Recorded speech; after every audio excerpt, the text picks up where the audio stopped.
Does that shock you, having been so representative of your generation, to feel now like, what the hell am I looking at, kind of thing, or not? But you're so young at spirit. I mean that. I'm not just saying that to blow smoke. Thank you. No, that's nice. Yeah. But I like keeping that youth, and I like keeping an open mind. But an open mind means less restrictions, and these days, for good reason and for good intent, there's a great deal of a closing of the mind. Right. Well, Killers walks that line incredibly, because it tells the story of a moral injustice, more than a moral injustice, a human injustice, but you still have characters that are wonderfully complicated. And that's hard to achieve. Well, because there isn't it isn't as simple as suddenly you go into a world that's all morally unjust and everybody's very serious and they're all villains. Right. No, it's the guy next to you. It's you, even. Catholicism was confession. You have examination of conscience.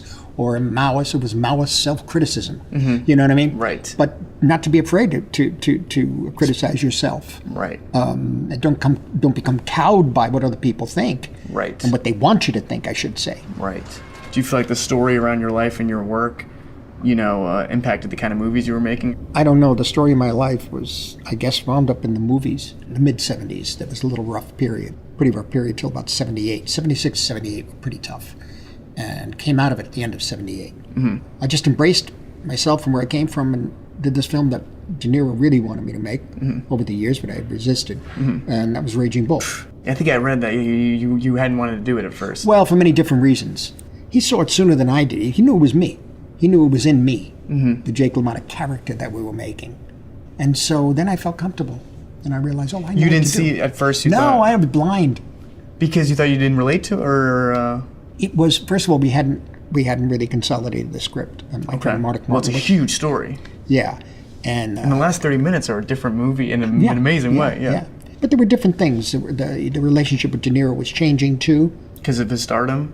And other things. Do you want to work again with him? You know what I'm saying? I had to really think about that. Well, some of the best collaborations happen with, But we went through that period and we came out the other side and it was Raging Bull. Right, there you go. So then we did it again in King Comedy. Then I wanted to go off into Last Temptation of Christ, to other films that I wanted, Gangs of New York, things like that. And ultimately, when I say embraced where I came from, Raging Bull, was... it's the 70s, and where I came from, people were still alive. My parents were still living down in the tenements. A lot of the stories I was putting in my movies had elements of truth in them. A lot of people down there were still alive, names you couldn't mention. So, yes, there's a sensitivity around these. Yeah. So I was in L.A. I had long hair, I had cowboy clothes. I saw a picture of you at the Cannes Film Festival recently, and it's not the Marty I met. So no, what happened, I had to grow the beard because I looked so young, everybody was laughing. Okay. They thought it was 12 years. I said, no, so I grew a beard. But what I'm getting at is that I couldn't really talk too much or embrace too much my background. But by the time I did Raging Bull, I said, the hell with it. Right. And I went back, and my mother and father were in the film, and we shot it downtown. Because you started using your mom. She's in it. Yeah. Was it simply a respectful fear, or more than that? It was a caution. It was a caution. Yes. No, a lot of people were still alive. And it was before the Little Italy became the Little Italy that it is now. Right. It was a closed society. Right. No names mentioned, ever. Right. It's nice when you come back to the director, there's a dialogue, there's a rapport. Also on the acting side, you feel like, this person really likes me because I'm back again. I'm back. Yeah, exactly. He throw me out. Yeah, exactly. And it gives you confidence. But you've done that, legendarily with De Niro and DiCaprio. Yeah. And we'll do Chanel commercials every 3. Yes, exactly. No, but with them, though, it's just a different thing because De Niro knew me from the Lower East Side when we were 16 years old. So he knew the people I grew up with. Right. Still does. So a few of them left. He was with another group up on Kenmare Street. We were on Prince and Houston. Okay. Prince and Houston Street, Elizabeth, Mulberry. Every now and then we met in these after-hour bars late at night, respectful and always very, very nice to each other. There's some of the guys he was with we didn't like. I miss Mike. I'm talking about myself and a couple of my friends. We saw these guys. Stay away. Was he already acting? I couldn't tell. I don't think so. Right. I lost track of him is what happened. Right. And because Brian De Palma had been working with De Niro in High Mom. Wow. And so they said, you got to meet him. And after the dinner was over, we were sitting in another room. And he looked at me and he says, you used to hang out with Curdy, right? I'm Joe Morale. And you're with, remember Albie Eyes? I said, yeah. He said, I'm Bobby. I said, Bobby? You mean Bobby from Chemie? He says, yeah. Wow. I said, I didn't realize. And that's how we came back together. That's how we linked. My God. Yeah. And now you live 5 blocks from each other or whatever. I don't know. He seems to be around the corner. Yeah, you see him all I can't tell. In between roles, he looks anonymous. I have no idea who he is. Right. He could be right next to me. He's at B&B Bagels on the line behind you or something. Yeah, you don't know what's going on. I mean, one night we had dinner with Michael Powell, the great British director, and we were preparing for Raging Bull. He wanted to ask him questions about gaining weight. There's a sequence that Powell does in his film Colonel Blimp. I said, well, we'll meet Bob tonight at dinner. And it was an apartment I had on 57th Street. And we're up there eating, and Bob's next to him, and everything's fine. And after the main course, before dessert, he said, I understand De Niro will be coming tonight. I said, he's right next to you. Oh my gosh, he hadn't realized the whole time? Because he's very quiet and he's sort anonymous. You feel it in his work. You feel someone that's not vain, basically. Yeah, I don't know. That's the key. Yeah. Because, hey, listen, if the shot plays best on my back and on somebody else's face, play it. Right. Whereas other actors, they need eye light. Right. They need to look a certain way. Not talking about me, by the way. No. He didn't need the eye light. He didn't need any. And with Leo... Leo, just interesting, a 30-year difference, but he has similar sensibility and a curiosity. Curiosity is the key thing. You know. Man, is it ever. That's the biggest thing. And there's a Bob Dylan quote from Chronicles, his book. I might butcher it a little bit, but he says, if your ability to inspire, be curious, or observed is compromised in any way, then your creativity is compromised. That's right. Yeah. And that's the danger of today, too. Yeah. Because what, there's an answer to everything? Yeah. An answer, and there's understandably a sensitivity, you know, which has to be balanced with art somehow, because the art should be free.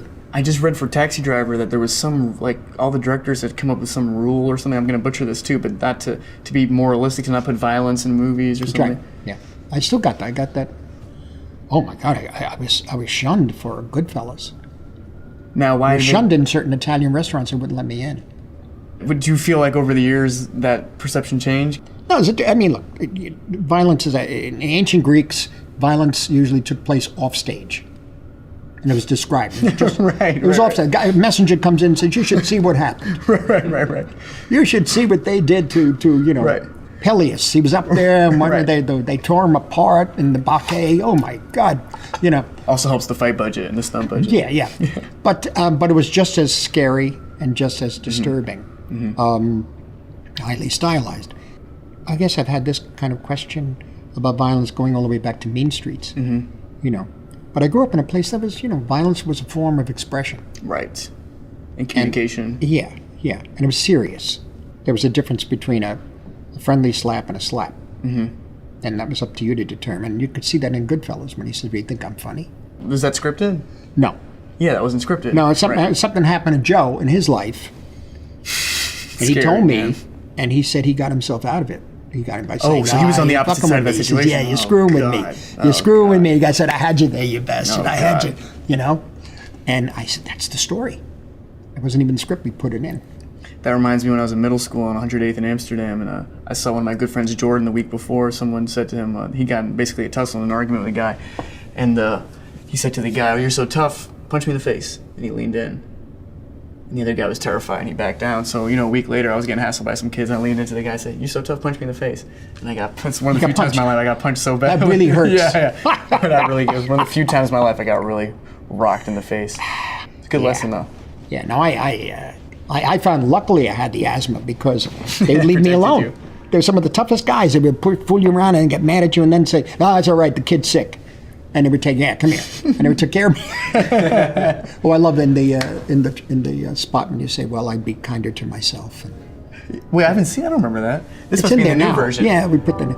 Anyway, thank you. Thanks for letting me chat like this. Oh, thanks. You So know, Can we settle? We're just getting the last lines right here, and we're ending. Hey, you guys settled or what? It can't be that bad. Are you guys just trying to get? He's good looking. What are you talking about? Is that one on He's me? a big deal, this kid. Sorry, guys. We take two. Let's see how sincere this is. Thanks again for chatting about your Well, work. thank you, Timothy, and I guess I'll see you later, right? I'll see you tonight. Okay. We'll celebrate this. Terrific.